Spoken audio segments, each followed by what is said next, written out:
Mr. Paul, who are you and where are we? So, my name is Paul Lawson, and we're in Pittsburgh. Technically, we're in Oakland. We're right across the street from University of Pittsburgh and Carnegie Mellon University in Soldiers and Sailors Memorial Hall and Museum. This was built in 1910 as the Grand Army of the Republic, so Union veterans from the Civil War meeting hall. There's a big auditorium, more than 2,000 people can sit. And once a month, I started almost 2 years ago in April of 2022, doing a monthly game day. And we run very simple games. So anyone, you don't have to have any gaming experience. And we're on Facebook and Discord, and we have a Board Game Geek page for the group. So no matter what your social media is or none, just reach out to me. I'm pithistoryguy@gmail.com. Let me know. Be glad to have you. So this month the theme is Kasserine Pass. So late Desert War, February, March 1943. And we've got 3 different games going. This is an enlarged Memoir 44 game over here. Really? So, by the way, have you ever met Goober the Traveling Bear before? I have met him. I've met him because you volunteered at Fort Frederick, and I volunteered at Antietam, and those are very near to each other. And my first meeting with Goober was at Fort Frederick. Oh. And You want to show us some of your games? And I got to keep you on the right-hand side. Right, exactly. So Memoir 44 is a great 2-player game, and I've got 2 copies of it for the museum, so you can play 8-player. But sometimes I like to make it bigger. Plus, I also collect 1/72 scale models. So I hand drew, 4-inch hexes so that I can use I've been collecting. I'm 59. I've been collecting since I was about 10 years old. I've got about 500 tanks and thousands of soldiers and everything else. And this is my collection here that I've been playing with since beginning of junior high school, bit by bit. Every town I go into, I look up the hobby shop. I try to support your local game and hobby shop. Very important. And then back here. Okay, it's your turn. Wow. Chain of Command game. Chain of two Command. 2 fat lardies. So, and they're Wow. running, and they do the same thing. So, you want to tell them about your game? Technically, this is a big chain of command here. Well, your Chain game. of command game. Wow. So, there's 2 shoots and platoons and panzer platoons. And 4s and supporting artillery. And this is the 16th Combat Engineers, right? At Kasserine Pass. Wow.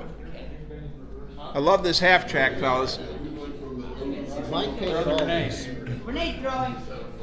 Yes, Goober the Traveling Bear is visiting Pennsylvania today, everyone. If you don't know who he is, he just gave a pretty big check to Braddock's Battlefield History Center for the calendars. Oh. Over $500, in fact. Not bad for a stuffed bear. So nothing much left in his pockets, huh? No. Thank you for letting us. We have 3 people who've never played a set of rules yet, so we're teaching and playing at the same time. Very cool. Thank you for keeping the hobby going, everyone. And Mateo, this is our. And it looks like, so everything is North Africa, correct? Yeah. It's not Don't going trust well. whatever he says. He's always lying.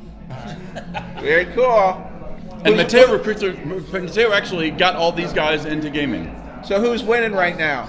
I don't know. It's not a good battle, as you can see. Where is the German 88s? Germany. No, No not on 88s the table here. right now. No 88s here? All right. We got Panzer IVs, 105 German, but Yeah, that way. No, but the shrapnel does nothing. you need 1. Wait, Shrapnel does nothing, so if I just get no, closer, it the explodes. shrapnel. All right, thanks, guys. So, Yeah, but Good you know luck. what the explosion does? Valor is that even though this is a game and it's fun and light, we're actually wargaming under the presence of 7 original Congressional Medals of Honor, which were donated by the families of people who originally won them. Civil War, 1st Pennsylvania Cavalry, Charles Higbee, John Matthews. Let me get a close up. Of course. So Allegheny County, so this is Pittsburgh here. And Okay. then Westmoreland County was John Matthews. Westmoreland County is just to the east of Pittsburgh. Next county over. Also Civil War. don't really care. The guy's dead, but at least John Kirkwood, he's taking them. one here his fighting the Native Americans. 1876. Right. So, same year as certain Issue on a little big Yeah. horn. This is one of our favorite stories, John Pinder. So again, Allegheny County, McKees Rocks, which is just down the Ohio River from here. John Pinder this was a D-Day, and he was hit by enemy fire while coming out of the landing craft, and went back in, and went back into the water while wounded to salvage the communications equipment, and was ultimately killed after being hit 3 times. So, oh, this is your pizza. Sorry. Okay. All right. Well, Mr. Paul had to go get the pizza, so we're going to do these on our own. So we have John W. Minnick, Staff Sergeant, 1944, 121st Infantry, 8th Infantry Division. William E. Shuck Jr., United States Marine Corps, 1952, the Korean War. And we have here Medal of Honor recipient William R. Prom, United States Marine Corps, 1969, Vietnam War. So, what is incredible is these miniature war gamers are playing here in a wonderful site. Again, okay. Well, this is Mr. Kyle. Tell me about yourself, Mr. Kyle. Well, as stated, my name is Kyle, Kyle Anschutz. I grew up in Gettysburg, Pennsylvania. I started gaming actually before some of our younger members here in Pittsburgh. I spent about 6 years in the Marines after I left Gettysburg Gamers, and I traveled all over the world. Got a degree in mechanical engineering and ended up working around Pittsburgh. Got introduced to Mr. Lawson, and now we are graced with Goober and Mr. Molyneux here, showing off our great little museum and gaming group. Very cool. And I know when you joined the Gettysburg area gamers, you were like 12, 13, weren't you? I was very small, like I said, smaller than some of the guys we have here now. Yeah, and it's hard to think back almost 20 years ago, or actually over 20 years ago that I started the hobby. Well, it's really neat that you've kept the wargaming hobby going, and I hope you'll continue to support Goober the Traveling Bear. Oh, I can't wait. He's a great guy, and I love watching your YouTube videos. All right, well, thank you, Mr. Kyle. Thank you, Bill. All right, well, it's an incredible wargaming experience to wargame in a building like this. Medal of Honor winners, or recipients, excuse me on that. I know they didn't win them, they received them for their service. Quite impressive to learn so much history in one room of all these different Medal of Honor recipients. All right, well, we're going to leave the war game room now, and we're going to go visit the museum itself for a little bit. General Hayes is buried here in Allegheny Cemetery in Pittsburgh. He was the guy in charge of the division that stopped Pickett's charge. And when he died a year later at the Wilderness Campaign, his veterans thought so much of him, they bought his widow a farm just down the Ohio River at Leetsdale here. I used to work within walking distance of it.